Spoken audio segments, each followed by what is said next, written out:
colonialisme. L'hypothèse d'une simple transmission par la mémoire cellulaire, avancée par Mme Quenoum, doit être accueillie avec la plus grande prudence. L'analyse que je présente ici en tant qu'haïtienne part d'un constat historique. Haïti, anciennement Saint-Domingue, l'une des grandes Antilles mentionnées par Mme Quenoum dans son intervention, a connu l'une des formes les plus brutales du système esclavagiste colonial raciste français. Près de 750 000 Africains y ont été déportés avant 1791, soumis à une mortalité effroyable. Le Code noir institutionnalisait les mutilations, les tortures et les exécutions. La science coloniale, notamment à travers le cercle des Philadelphes, servait à la fois à optimiser la rentabilité des plantations et à produire un discours pseudo-scientifique légitimant la domination raciale. Il résulte une violence totale, physique, psychologique, spirituelle, sociale et épistémique. Cette violence ne s'est pas éteinte en 1804.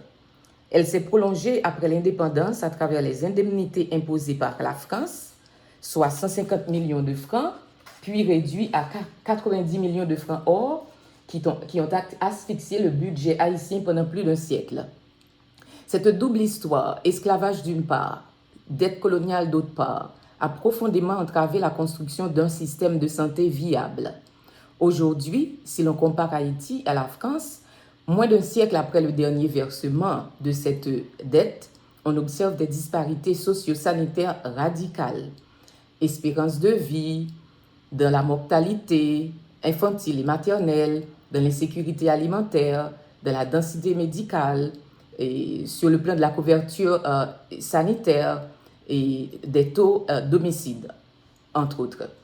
J'ai consacré une décennie à l'étude et à l'analyse à court, moyen et long terme du développement des mécanismes de transmission, des manifestations et des dispositifs de prise en charge adaptés aux séquelles laissées par le système esclavagiste colonial raciste européen chez les afrodescendants, notamment au sein des familles, des enfants et des femmes haïtiennes.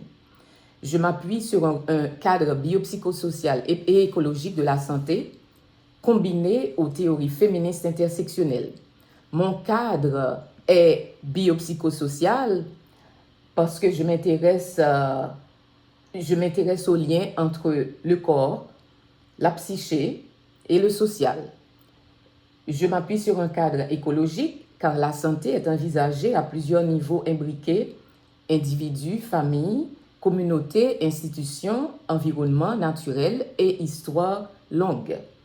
Enfin, mon cadre est intersectionnel parce qu'il est impossible de comprendre la situation haïtienne ni celle des autres populations des territoires d'outre-mer et des anciennes colonies françaises sans prendre en compte l'articulation entre race, classe, genre, sexualité, langue et statut migratoire, et la manière dont ces facteurs combinés façonnent à la fois les vulnérabilités et les capacités de résilience de ces populations.